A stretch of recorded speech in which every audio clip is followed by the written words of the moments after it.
Hello friends, कैसे आप लोग? आशा करते हैं आप सभी अच्छे होंगे, मस्त होंगे, तंदुरुस्त होंगे और अच्छे से स्टडी कर रहे होंगे। तो चलिए फ्रेंड्स, आज हम इस वीडियो में आपको कराने वाले हैं भूगोल का। ये आप देख रहे हैं क्लास 8 का ये जियोग्राफी है। जियोग्राफी बोले तो भूगोल क्या होता है? जियोग्राफी मीन्स प्यारे बच्चों भूगोल होता है, ठीक है। और हमारे चैनल पर जितने आपको देखने को मिलेंगे ना, ये सभी होंगे एनसीईआरटी। अगर आपका जो चीज़ का डिमांड होगा, आपको जो चीज़ अगर क्लास अगर लेना चाहते हैं, आप कमेंट कर सकते हो, उस पर मैं प्रॉपर आपका गाइडलाइन का फॉलो करूंगा, ठीक है। तो अभी हम करा रहे हैं क्लास 8 का जियोग्राफी कृषि एनसीईआरटी के, जो कि पूरा चैप्टर का निचोड़ होता है। वही है निचोड़, मेन टॉपिक जो निचोड़ होता है वो कराएंगे, ताकि आपको कोई भी चीज़ में अगर क्लास तैयारी करते हैं तो उसके लिए आपको बेनिफिट होने वाला है, ठीक है। तो आप चैनल को सब्सक्राइब नहीं किया तो चैनल को सब्सक्राइब जरूर कर लीजिएगा, क्योंकि ये हमारे जो चैनल जो है एसएसटी मास्टरमाइंड, एसएसटी के जितने भी टॉपिक होते हैं, हिस्ट्री, भूगोल, पॉलिटिकल साइंस हो या ज्योग्राफी हो, कुछ कोई भी हो, सभी चैप्टर जो होगा इसमें आपको देखने को मिलेंगे, ठीक है।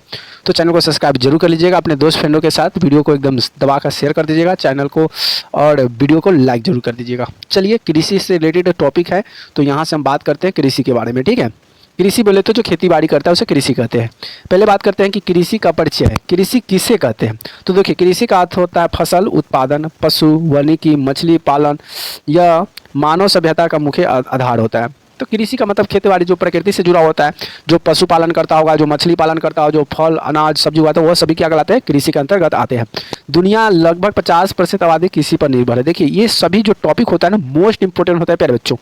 अगर इस टॉपिक को अगर आपने देख लिया तो आपको सही बता रहे हैं, आपका कैसा भी ऑब्जेक्टिव क्वेश्चन हो आसानी से आप उसको सॉल्व कर सकते हैं। देखिए, यहाँ से ही क्वेश्चन आपका होना शुरू हो गया। आपसे पूछेगा कि दुनिया की आबादी, यहाँ पे पूछ दिया है दुनिया, तो दुनिया में कितने प्रतिशत लोग जो है कृषि पर निर्भर है? तो कितने परसेंट है? 50%। क्या क्या है? 50%, यानी कि 100 में से 50 लोग जो है सिर्फ कृषि पर निर्भर है। मतलब कृषि कार्य करते हैं। कोई मछली पालन, तो कोई खेती के बारे में, हर चीज़ के बारे में कृषि से रिलेटेड व्यक्ति काम करते हैं। 50% में लोग सरकारी जॉब, तो फलना तिलना चिलना ये सब करते रहते हैं। समझ में आ गया? अब हम बात करते हैं कृषि तो होता है, लेकिन कृषि कितने प्रकार के होते हैं उसके बारे में जान लेते हैं। जैसे कि यहाँ पे कृषि के प्रकार और कुछ गतिविधियाँ हैं। पहले आर्थिक गतिविधियाँ, जिसको इकोनॉमिक्स एक्टिविटीज कहते हैं। क्या बोलते हैं? इकोनॉमिक्स। इकोनॉमिक्स का मतलब होता है आर्थिक होता है। क्या होता है? आर्थिक। तो आर्थिक गतिविधियाँ के भी 3 भाग में बांटा गया है।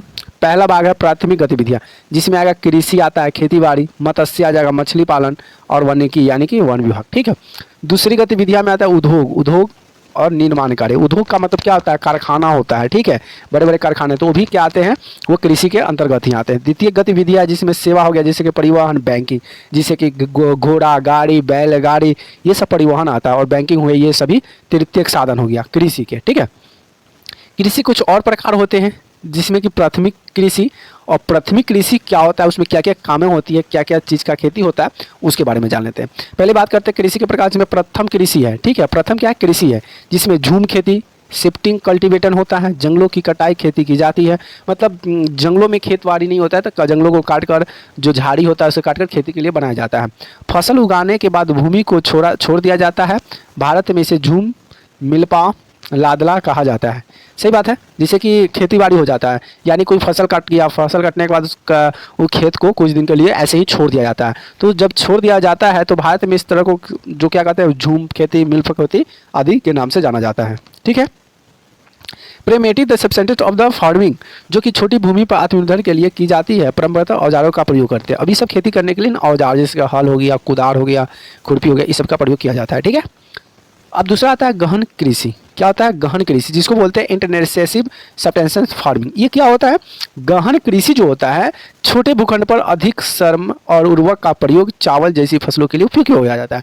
छोटे भूखंडों में, छोटे भूखंड का मतलब क्या होता है कि गहन कृषि में क्या होगा, छोटे छोटे खेत होंगे, उसमें फसलें लगाए जाएंगे और एकदम बढ़िया से उसको अधिक श्रम की जरूरत पड़ती है, यानी अधिक मजदूर की जरूरत पड़ती है, ठीक है। जैसे कि धान खेती करना है, तो धान खेती करने के लिए क्या किया जाता है? पहले धान को रोपा जाता है, बोया जाता है, फिर उसके बाद धान में पानी पटाया जाता है, फिर उसको जंगल जो होता है उसे जंगल खरपतवार को निकाला जाता है, फिर उसे धान पकने के बाद उसे काटा जाता है, फिर उसे पीटा जाता है। तो इसमें क्या होता है? अधिक श्रम लग जाता है, ठीक है। और छोटे छोटे भूखंड पर ये ज़्यादा उपजाऊ हो जाती है। अगला है कि व्यवसायिक कृषि। देखिए, ये सब मोस्ट इंपोर्टेंट होता है, ठीक है। ये सब ना आपको जब पढ़ते हैं ना, तो आप इस पर ऑब्जेक्टिव, जिससे ही पढ़ने के बाद ना आपसे ऑब्जेक्टिव पूछेगा तो आसानी से आप इसको सॉल्व कर लीजिएगा। इसलिए कहते हैं वीडियो को लास्ट तक जरूर देखिए, अपने दोस्तों फ्रेंडों के पास भी शेयर कर दीजिए। चलिए अगली बात करते हैं कि बाजार में बचने बाजार में बेचने के लिए बड़े स्तर पर खेती मशीन उत्पन्न तकनीकी का प्रयोग करते हैं। तो देखिए व्यवसायिक कृषि की बात करें, जैसे मछली उत्पादन व्यवसाय हो गया, चीनी का जो होता है गन्ना उत्पादन व्यवसाय हो गया, तो बाजार में बेचने के लिए बड़े स्तर पर खेती मशीनों का उत्पन्न किया जाता है, तो उसे हम क्या कहते हैं, उसे व्यवसायिक कृषि कहा जाता है। ठीक है, अब आता है मिश्रित खेती, जिसे मिक्स फार्मिंग कहते हैं। क्या कहते हैं, मिक्स फार्मिंग कहा जाता है। किसे कहा जाता है मिक्स फार्मिंग, तो देख लीजिए मिक्स फार्मिंग किसे कहते हैं। ऐसे मिक्स फार्मिंग का मतलब क्या होता है, मिश्रित खेती। तो फसल उत्पादन के साथ पशुपालन उत्पादन महत्वपूर्ण फसलें कहलाते हैं। जैसे कि कोई मिक्स खेती हो गया, कोई व्यक्ति अगर मान लेते हैं कि खेती बाड़ी में धान गेहूं का फसल भी करता है, साथ साथ में से बकरी पाले हुए है, भेड़ पाले हुए, तो ये सब क्या होता है, मिक्स खेती कहला जाता है। ठीक है, साथ साथ पशुपालन कहलाता है। ठीक, अगले बात करते हैं खाद्यान्न फसलें। खाद्यान्न का मतलब क्या होता है, खाने वाला, अन्न जो होता है ना, तो जो खाने वाला जो फसलें होती है उसे क्या कहते हैं, खाद्यान्न फसल कहते हैं। जैसे कि चावल, गेहूं, मक्का, बाजरा। भारत में चावल और गेहूं प्रमुख फसलें हैं। भारत में बहुत सारे फसलें, लेकिन सबसे फेमस फसल क्या है, यानी कि ज़्यादा उपजाऊ करने वाला गेहूं और क्या है, चावल है। क्या है, गेहूं और चावल प्रमुख फसलें हैं, याद रहेगा। चलिए अगला है नगदी फसलें। अब यहाँ पे आ गया कैश क्रॉप। क्या गया, कैश क्रॉप। कैश का मतलब क्या होता है, नगद। जो नगद कोई चीज़ उत्पादन में हमें देता है, क्या देता है, जैसे कि गन्ना हो गया, कपास हो गया, जूट हो गया, चाय हो गया, कॉफ़ी हो गया। तो देखिए गन्ना क्या होता है, गन्ना को फिर काटा जाता है, काटने के बाद उसे फैक्ट्री में बेच दिया जाता है, कैश मिल जाता है। लेकिन चावल को बेचने के लिए चावल क्या करना पड़ता है, सबसे पहले धान को उपजाना पड़ता है, धान के बाद उसे पटकना पड़ता है, फिर उसे क्या करना पड़ता है, उसे उबालना पड़ता है, फिर उसे चावल तैयार करके तब वो बेचा जाता है। लेकिन ये नकदी है, सीधे चाय को क्या, कपास अगर उपाय, कपास को पेड़ से तोड़े और सीधे किसी के साथ बेच दिए। ठीक, अब आता है फाइबर फसल किसे कहते हैं। तो देखिए फाइबर फसल की अगर बात करें तो फाइबर फसल जो होता है, कपास और जूट को फाइबर फसल कहा जाता है। बागवानी फसल जो होता है, फल और सब्जी की जो खेती किया जाता है उसे बागवानी फसल कहते हैं। अब आता है कृषि के लिए आवश्यक कारक। अब कृषि के लिए आवश्यक कारक क्या होता है, तो प्राकृतिक कारक और मानव निर्मित कारक होता है। अब ये कारक क्या है, तो देखिए प्राकृतिक कारक की बात करें तो जलवायु, मिट्टी, जल उपलब्धता। अगर मान लेते हैं प्राकृतिक कारक, अब कोई व्यक्ति कृषि कर रहा है यानी कि खेती बाड़ी कर रहा है, तो उसको खेती बाड़ी करने के लिए आवश्यक चीज़ चाहिए, आवश्यक साधन चाहिए, संसाधन चाहिए, तभी तो वो बढ़िया से खेती कर पाएगा। तो उसके लिए उसको चाहिए जलवायु। जलवायु का मतलब क्या होता है, जल, उसका वातावरण चाहिए। ठीक है, अगर ऋतु जो होता है, ऋतु सही समय पर ऋतु नहीं आएगा तो फसल होगा ही नहीं। अगर ठंडा के समय में अगर गेहूं का सीज़न है, अगर सही से गेहूं के सीज़न में क्या होगा, गेहूं के सीज़न में अगर ओसा नहीं गिरेगा, ठीक है, अगर ठंड नहीं पड़ेगा तो वो क्या होगा, ठंड अगर नहीं पड़ेगा तो गेहूं होगा, नहीं होगा। अगर समय पे चावल का समय है, चावल के समय में अगर वर्षा ही नहीं होगा तो क्या चावल होगा, नहीं होगा। तो इसलिए प्राकृतिक कारण होता है जिसमें हमें जलवायु, वातावरण चाहिए, मिट्टी चाहिए जो कि मिट्टी उपजाऊ होना चाहिए, और जल होना चाहिए। तो ये प्राकृतिक कारण है और ये कारण होने से कृषि को भी फायदा होता है, और नहीं तो सुखाड़ और कृषि नहीं हो पाता। मानव निर्मित में क्या हो जाएगा, तकनीक, उर्वरक और सिंचाई। मान लेते कि वर्षा नहीं हुआ तो हमारे पास क्या होता है, बिजली होना चाहिए। क्या होना चाहिए, बिजली होना चाहिए, या तो मिट्टी तेल या ये सब होना चाहिए। साथ साथ में हमें बोर्डिंग होना चाहिए। ठीक है, क्या होता है बोर्डिंग, आप जानते हैं बोर्डिंग क्या होता है ना, पानी पटाने के लिए बोर्डिंग चाहिए। अगर ये चीज़ संसाधन है, ये मानव निर्मित, तब खेती बाड़ी की जा सकती है। न हमारे पास बिजली है, न हमारे पास मिट्टी तेल है, न पेट्रोल है, न हमारे पास बोर्डिंग है, न कुआं है, तो हम कैसे कर सकते हैं, हम खेती बाड़ी करने में परेशानी। तो ये सभी चीज़ हमको क्या पड़ती है, ये सभी चीज़ की जरूरत पड़ती है। तो याद करना है कृषि से लिए आवश्यक कारक कौन से हैं, 2 कारक है। कौन कौन सा है कारक है, तो प्राकृतिक कारक और मानव निर्मित कारक। समझ आ गया प्यारे बच्चों। चलिए अगला बढ़ते हैं। अगला क्या कहता है, कृषि विकास और आधुनिकीकरण। कृषि विकास और आधुनिकीकरण क्या है, इसके बारे में समझते हैं। तो कृषि बात की बढ़ते हैं, सिंचाई और उन्नत बीज का प्रयोग करना। अगर मान लेते हैं कि किसान है और वो आधुनिकीकरण से वह क्या करता है, खेती कर रहा है, तो उससे कृषि विकास कैसे कर सकता है, उसके लिए क्या क्या चाहिए। तो सबसे पहले तो सिंचाई उससे बढ़िया चाहिए, उसके बाद अंतर बीज का प्रयोग करना चाहिए, बढ़िया बीज का जो फसल के लिए अच्छे हो। हरित क्रांति होगा, 19 किस्म के बीज, सिंचाई और उर्वरक माध्यम से उत्पादन बढ़ाए रखना। खाद जैविक खेती होनी चाहिए, रासायनिक नहीं, जैविक। जैविक का मतलब क्या होता है कि जो पशुओं से, जो कि बैल भैंस होता है ना, उसके जो गोबर होते हैं, उस गोबर से खेती किया जाता है। ठीक है, तो उर्वरक से किया जाए तो बढ़ावा मिलता है। रासायनिक से अगर कीजिएगा, रासायनिक से उर्वरक के बजाय जैविक। जैविक का मतलब वही होता है, आपको हम बता दिए, रासायनिक जो होता है बहुत हानिकारक होता है, खेत को बंजर बना देता है। इसलिए खेतों में रासायनिक से ज़्यादा जैविक का प्रयोग किया जाए। जैसे कि जैविक में क्या हो गया, जैसे कि आपका जिसको हम लोग क्या बोलते हैं, इसको अर्थवर्म बोलते हैं, जिसको अर्थवर्म, जिसको केचुआ बोला जाता है। ठीक है, केचुआ क्या बोला जाता है, केचुआ। केचुआ जो होता है किसान का दोस्त कहा जाता है। जिस खेत में अगर केचुआ बहुत सारे हैं तो खेत क्या होता है, नमी होता है और उस खेत में फसल होने की संभावना होती है। लेकिन केचुआ जो है, पोटास, यूरिया, ये रासायनिक उर्वरक की वजह से ये सभी खत्म हो गया केचुआ, तो खेत में नमी हुई नहीं रहता, खेत बंजर होते जा रहा है। लोग कुछ समझ नहीं पा रहा है। ठीक है, रासायनिक उर्वरक के बजाय जैविक उर्वरक का प्रयोग करना चाहिए, आपको समझा दिए। चलिए अगला टॉपिक क्या है कि भारत में कृषि की समस्या। सही बात है, भारत में कृषि की समस्या है। बहुत सारे ऐसे ऐसे राज्य हैं जिसमें कृषि करने के लिए, खेती करने के लिए सही समय पे खाद पानी नहीं हो पाता है, तो उत्पादन भी नहीं हो पाता है। ठीक है, भारत में कृषि की समस्या के क्या कारण? अल्प भूमि धारक किसान, सिंचाई की कमी, प्राकृतिक आपदा, सूखा, बाढ़ और बाजार तक पहुंचने में कठिनाई, ये सभी जो है कृषि का समस्या है।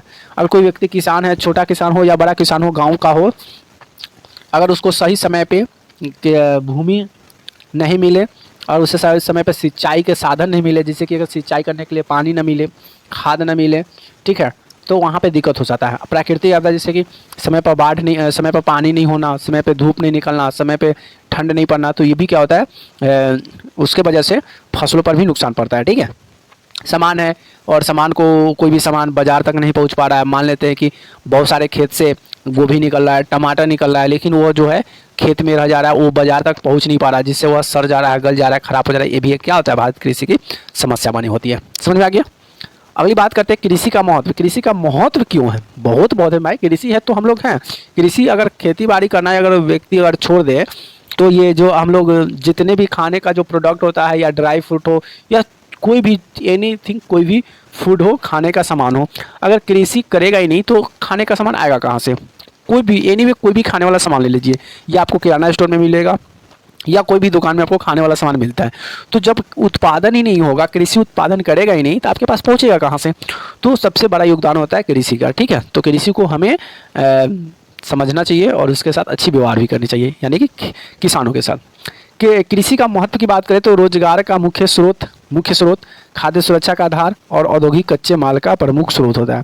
किसान क्या करता है, ये खासकर ये कच्चा सामान बेचेगा और उसे अब बनाना पड़ेगा, जैसे कि मक्का होता है, चावल हो गया, गेहूं हो गया, ठीक है, बाजरा हो गया। तो किसान क्या करता है, अपने खेत से वो गेहूं ले जाता है और गेहूं किसान से जो खरीद कर ले जाता है व्यापार लोग, वो क्या करते हैं, बड़े बड़े फैक्ट्री में जहाँ पे ब्रेड बनता है वहाँ पे उसे पीस कर उससे ब्रेड बनाया जाता है, बिस्कुट बनाया जाता है, हर तरह का चीज़ बनाया जाता है। तो किसान क्या करता है, किसान कच्चा चीज़ देता है और अगले जो व्यक्ति होते हैं उससे पक्का में बदल देता है, फिर अगले व्यक्ति उसे दूसरी चीज़ में बदलता है, फिर अगले व्यक्ति उससे दूसरी चीज़ में बदल देता है। तो इस तरह का प्रोसेस जो होता है चलते रहता है। समझ आ गया। अब हम बात करते हैं इसका निष्कर्ष, इस सब का निष्कर्ष क्या निकलता है। चलिए निष्कर्ष के बारे में चर्चा कर लेते हैं।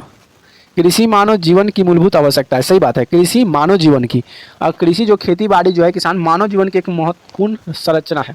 खेती बाड़ी नहीं होगा तो भाई आप लोग, हम लोग ये खाएंगे कहाँ से? ये जो हम लोग दाल चावल, ये घी खाते हैं, रोटी खाते हैं, ये कहाँ से आता है? ये किसान ही तो उपजाता है, और किसान ही तो उपजाता है, और किसान जो है वो बेचता है, कुछ कम में कुछ ज़्यादा में, तो वही मार्केट में जाता है और मार्केट से फिर होकर वो हम लोग के पास आता है। ठीक, उसके बाद इसे टिकाऊ और आधुनिक बनाना आवश्यक है ताकि उत्पादन बढ़ सके और पर्यावरण का संरक्षण हो सके। आधुनिक तरह से, नए उपकरण की तरह से इसमें बढ़ावा दिया जाना चाहिए ताकि इसका जो उत्पादन हो और बढ़ सके अच्छे तरह से, और पर्यावरण को संरक्षण भी किया जा सके। तो प्यारे बच्चों, यहाँ से था भूगोल का चैप्टर 3 जिसका नाम था कृषि, और ये क्लास 8 का आप देख रहे थे।